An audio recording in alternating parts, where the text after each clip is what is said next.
Olá, eu sou a Carla Benevides e está começando mais um programa Argumento. O Congresso Nacional vai analisar o veto do presidente da República ao projeto que cria a Lei Paulo Gustavo. A proposta determinava o repasse de 3 bilhões e 800 milhões de reais para estados e municípios investirem no setor cultural. O autor desse projeto é o senador Paulo Rocha, líder do PT aqui no Senado, e é com ele que a gente conversa agora. Senador, muito obrigada pela sua presença aqui no estúdio. Sempre à disposição. Senador, foi uma surpresa para o senhor esse veto?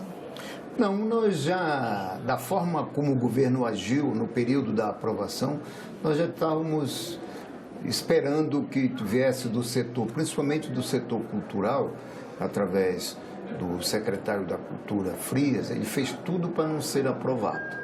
Então, naturalmente que o veto estava posto na pauta do governo.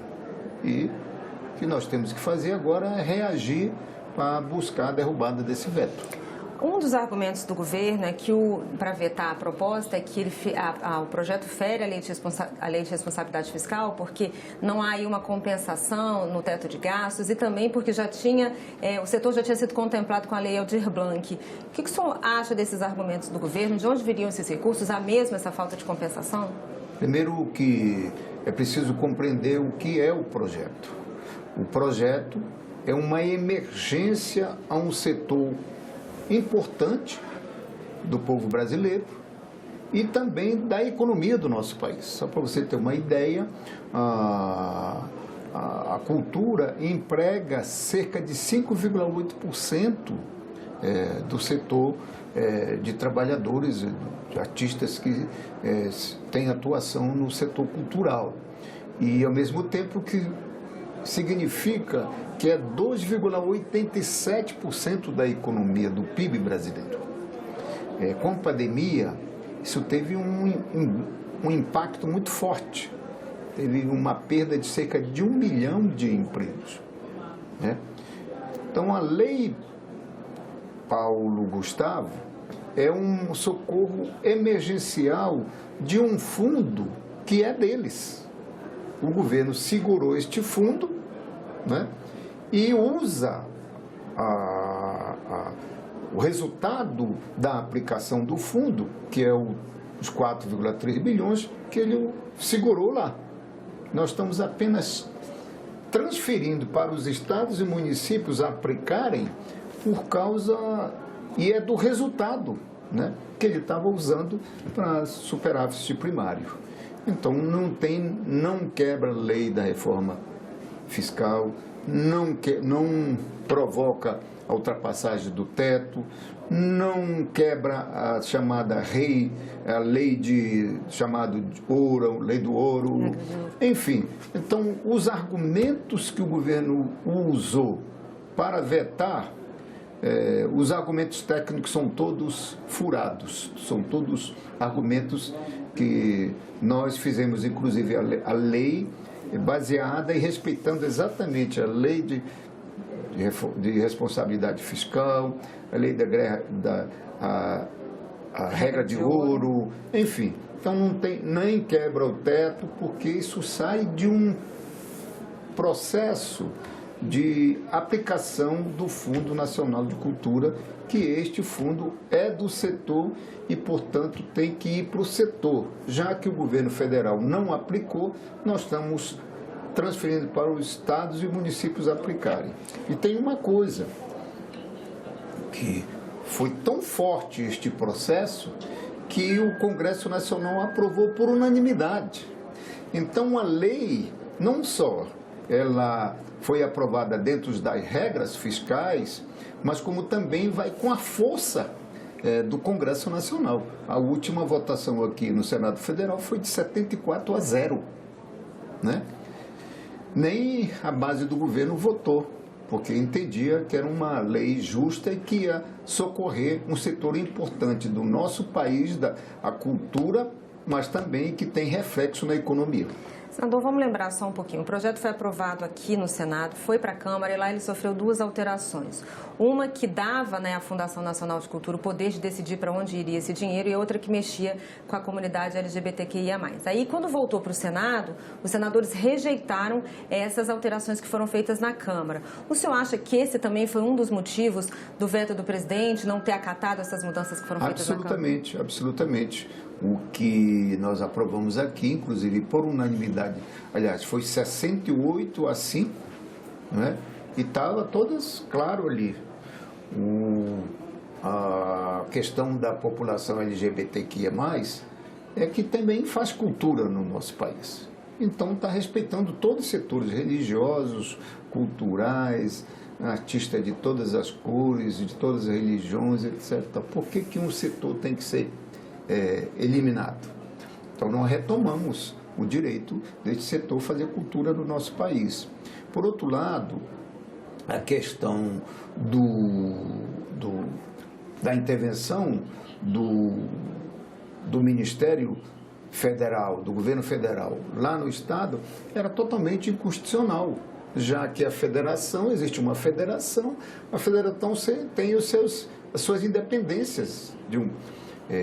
Há uma integração, há uma harmonia, mas não tem integração. Se o governo federal não aplicou, como é que agora o Estado que está aprovado pela lei, que vai agora aplicar, e o município também, ele tem que obedecer o que o governo federal não queria fazer, né? Então era anticondicional, porque cada governo, cada município tem o seu governo e tem a sua independência e tem o seu plano de governo. Então ele tem a sua independência de aplicar conforme a lei.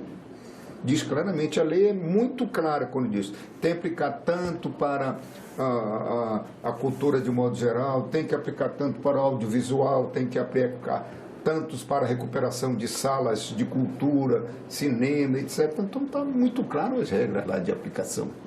Senador, o veto do presidente, ele teve uma repercussão grande aqui no Senado. Vários senadores se manifestaram e o relator, senador Alexandre Silveira, disse inclusive que já está mobilizando líderes partidários, está mobilizando inclusive deputados federais para a derrubada desse veto. Como é que estão essas conversas, senador? Nós já estamos conversando inclusive com setores do governo, o líder do governo.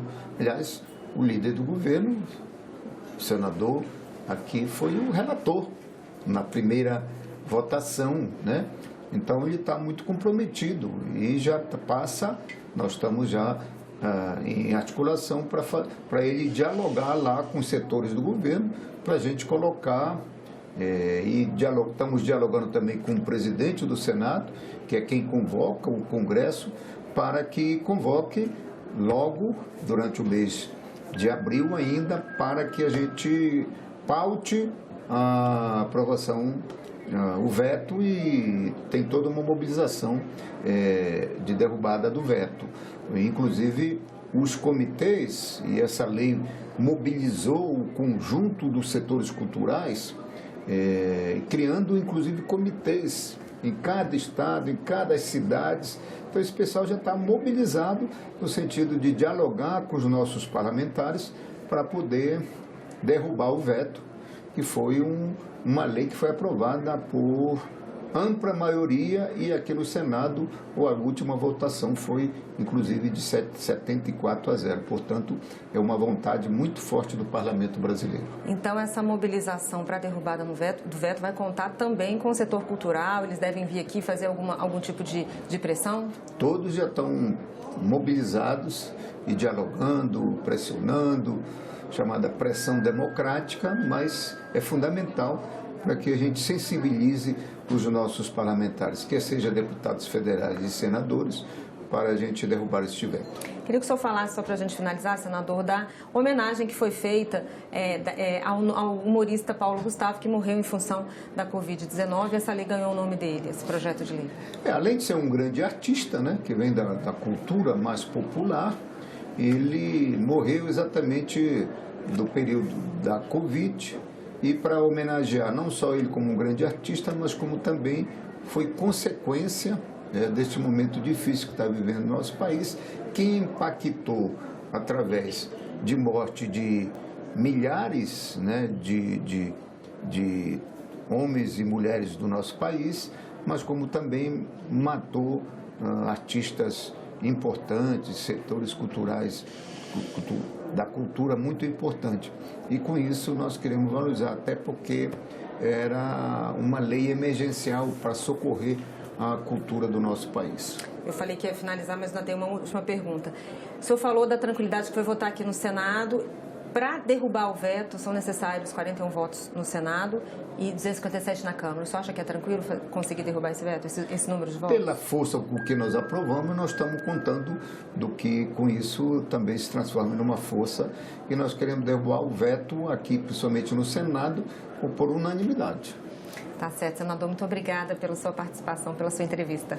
Muito obrigado. E eu agradeço a você também que nos assistiu. Esse programa já está disponível no nosso site senado.leg.br/TV e também no nosso canal no YouTube. Obrigada pela sua audiência e continue conosco.